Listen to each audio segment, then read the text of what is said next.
আজকে শিল্প নিগমের তরফ থেকে যে সাংবাদিক সম্মেলনের আয়োজন করা হয়েছে তার মধ্যে উপস্থিত আমার সমস্ত এই রাজ্যের মিডিয়া ভাই বোনরা এবং উপস্থিত আছেন এই সাংবাদিক সম্মেলনে আমাদের মাননীয় এমডি তথা দপ্তরের ডাইরেক্টর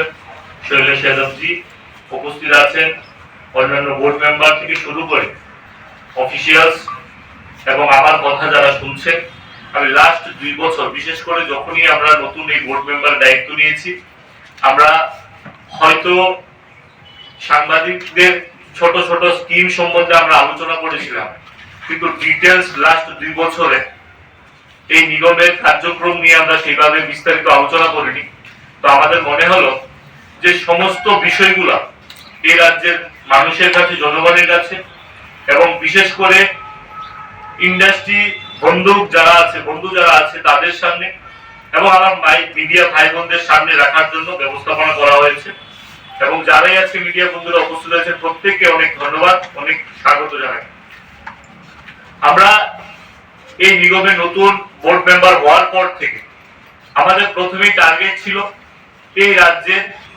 যুব ভাই বোনদেরকে এই রাজ্য সরকার এবং কেন্দ্রীয় সরকারের যতগুলা প্রকল্প আছে তাদের কাছে পৌঁছানো এবং তাদের মাধ্যমে স্ব-উদ্যোগী এবং স্ব-উদ্যোগের মাধ্যমে আমাদের ত্রিপুরাকে কিভাবে আত্মনির্ভর করা যায় সেই দিশায় যেন তারা কাজ করতে পারে। কারণ আপনারা প্রত্যেকেই জানেন গত 7 বছর ধরে নতুন সরকার আসার পর থেকে আমাদের মাননীয় মুখ্যমন্ত্রী, প্রধানমন্ত্রী থেকে শুরু করে প্রত্যেকটা জনপ্রতিনিধি বারবার বলছে এই রাজ্যের যুব ভাই বোনদেরকে স্ব-উদ্যোগী হওয়ার জন্য। কোন রাজ্যের যুবরা যদি স্ব-উদ্যোগী না হয় তাহলে কখনোই সেই রাজ্যের ডেভেলপমেন্ট করা সম্ভব না। এবং আমরা বারবার বলে থাকি যে শুধুমাত্র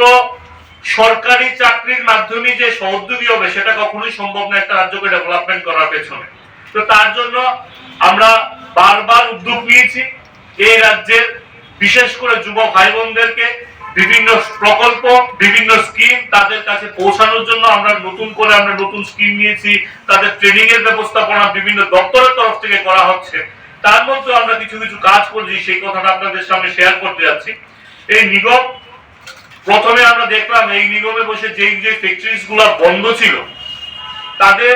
মালিকানার সাথে কথা বলে সেটাকে কিভাবে আবার নতুন করে চালু করা যায়,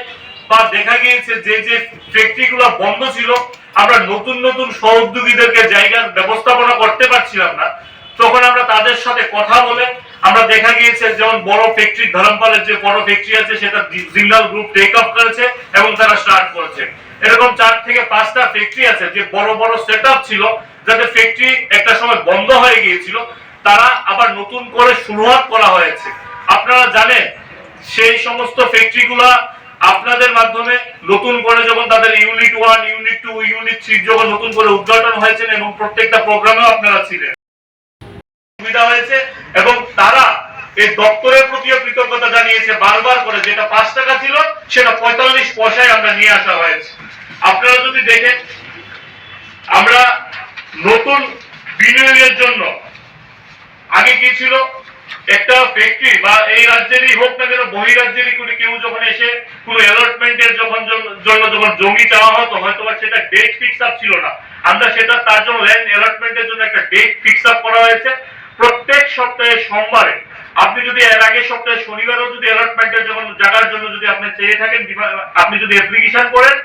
নেক্সট মানডেতে মানে পরের সোমবারই আপনাকে ডাকা হচ্ছে, আপনাকে প্রেজেন্টেশন করা হচ্ছে, আপনার অ্যালটমেন্টটা ফার্স্ট প্রসেসিং করা হচ্ছে, অ্যালটমেন্টটা কত তাড়াতাড়ি দেওয়া যায়। এবং দেখা গিয়েছে বহু ক্ষেত্রে কিছু বাইরের শিল্পপতি হোক, এই রাজ্যের যারা ব্যবসায়ী, যারা শিল্প প্রতিষ্ঠান করার জন্য, যারা কাজ করার জন্য উদ্যোগী নিয়েছেন, দেখা গিয়েছে তারা অ্যালটমেন্ট নিয়েছে, কিন্তু তারা অ্যালটমেন্ট নেওয়ার পর তারা ব্যাংকে গিয়েছে এবং হয়তো তাদের ফাইন্যান্সের ব্যবস্থাপনা হয়নি। তারা 2 একর বা 5 একর জমি নিয়েছে, তাদের ফাইন্যান্সের ব্যবস্থাপনা হয়নি 6 মাসে, 1 বছরের মধ্যে, কিন্তু দেখা গিয়েছে তারা অলরেডি পেমেন্ট করে দিয়েছে টিআইডিসি কে জমি নেওয়ার জন্য। তো আমরা কি করলাম, সেই জমিটা যাতে আটকে না থাকে তাদের জন্য আমরা রিফান্ড পলিসি নিয়ে এসেছি, তাদেরটা রিফান্ডের ব্যবস্থাপনা করে এবং নতুন উদ্যোগীদের যেন সেই জমিটা যেন আমরা দিতে পারি সেই কাজটা আমরা করেছি। আপনারা জানেন ইতিমধ্যে 24টা যে ফ্যাক্টরি যেটা বন্ধ ছিল দীর্ঘদিন ধরে 20 বছর 25 বছর 30 বছর হয়েছে, যারা ফ্যাক্টরি করেনি বা বন্ধ হয়ে গেছিল, এরকম 24টা বন্ধ ফ্যাক্টরি টেক আপ করেছে, যার টোটাল জমি 28 একর জায়গা পুনরুদ্ধার করা হয়েছে এবং নতুনদেরকে সেটা দেওয়ার ব্যবস্থাপনা করা হবে। আপনারা জানেন মাননীয় মুখ্যমন্ত্রীজির প্রফেসর ডক্টর মানিক সাহাজির হাত ধরে আমরা 2টা নতুন ইন্ডাস্ট্রিয়াল এস্টেটের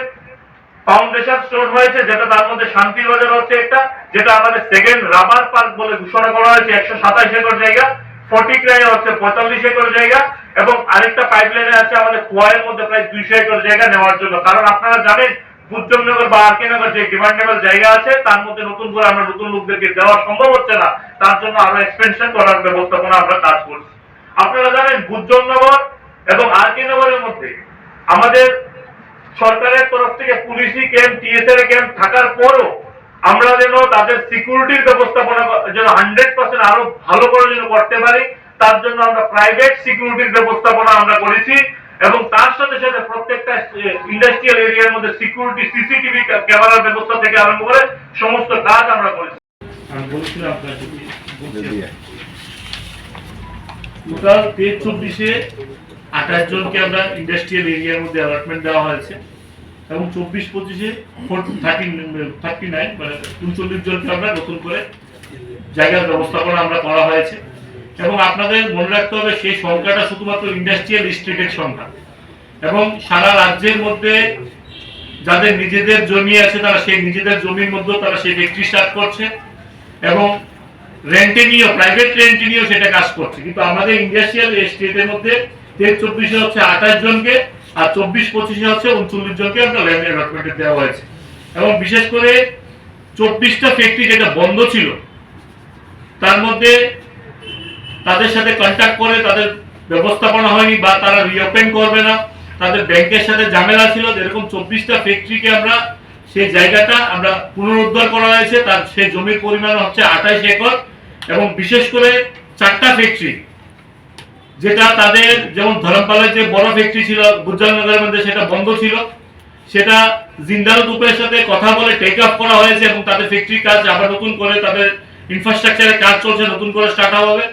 আমাদের নলছড়ের ছেলে সঙ্গীতা রাবার বলে একটা ফ্যাক্টরি আছে, ব্যাংকে থেকে যখন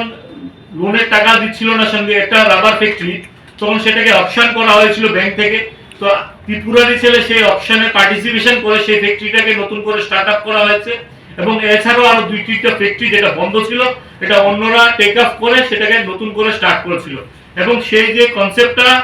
আগে কখনো ছিল না যে একটা বন্ধ ফ্যাক্টরি পড়ে আছে সেটাকে কিভাবে ক্যান্সেলেশন করবো, আমরা কি ক্যান্সেলেশন করবো না করবো, আমরা বড় বড় ফ্যাক্টরির ক্ষেত্রে আমরা দেখিনি সেটা বন্ধ কার ফ্যাক্টরি আছে না আছে, যেটা বন্ধ আছে অনেকদিন ধরে সেটা বন্ধ করেছি। এর মধ্যে 29 জনকে আমরা ক্যান্সেলেশনের নোটিশ আরো দেওয়া হয়েছে, যাদের মধ্যে আপনারা জানেন উইন বিস্কুট বলে একটা কোম্পানি ছিল বুদ্ধনগরে বন্ধ হয়ে গিয়েছিল সিটি করে কোম্পানিটার নাম, ওদেরকে যখন ক্যান্সেলেশন নোটিশ দেওয়া হয়েছে তখন কলকাতা থেকে সেই ব্যক্তি আমাদের সাথে যোগাযোগ করা হয়েছে, এবং উনি কি করেছে পুরানো যত পেন্ডিং ছিল রেন্ট উনি পুরোটা পেমেন্ট করেছে, এবং উনি ইতিমধ্যে আবার আসছে, আবার বলছে নতুন করে নতুন কিছু স্টার্ট আপ করবে নতুন স্কিমের মাধ্যমে। কারণ উনি বলছিল যে আগেকার সময়ে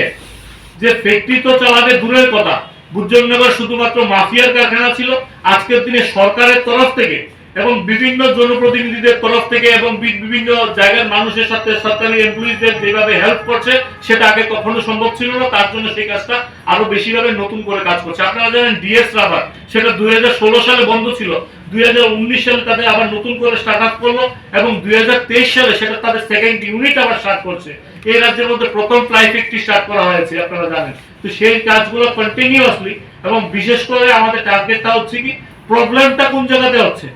আমরা যদি প্রবলেমটা যদি না জানি তাহলে কখনো সলভ করা সম্ভব হবে না। তার জন্যই বলছি আপনার